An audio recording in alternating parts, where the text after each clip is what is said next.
দাদি ও নাতির গল্প। একটা ছোট্ট কুঁড়ে ঘরে দাদি আর তার নাতি থাকত। তারা ছিল খুব গরিব, প্রতিদিন কষ্ট করে কোনো মতে দিন কাটাত। একদিন তাদের বাড়ির পাশ দিয়ে একজন লোক গরু নিয়ে যাচ্ছিল। হঠাৎ করে আকাশ কালো হয়ে গেল আর শুরু হলো ঝুমঝুম বৃষ্টি। ভিজে যাওয়া থেকে বাঁচতে লোকটি দাদির বাড়িতে আশ্রয় চাইল।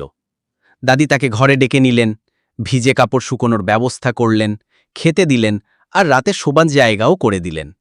অচেনা অতিথির জন্য দাদির এমন যত্ন দেখে লোকটি খুব খুশি হল। পরদিন ভোরে বিদায় নেওয়ার সময় লোকটি দাদির হাতে নিজের গরুটি তুলে দিয়ে বলল, আপনি অনেক দয়া করেছেন, এই গরুটি আপনার জন্য উপহার। গরু পেয়ে দাদি আর নাতির খুশির সীমা রইল না। তারা গরুর দুধ বিক্রি করতে শুরু করল। প্রতিদিন ভোরে নাতি দুধ নিয়ে বাড়ি বাড়ি যেত আর দাদি গর্ভ ভরে তাকিয়ে থাকতেন।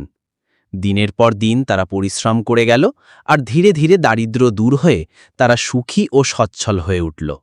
শেষে গল্পটা আমাদের শেখায়, দয়ার ফল একদিন না একদিন ফিরে আসবেই।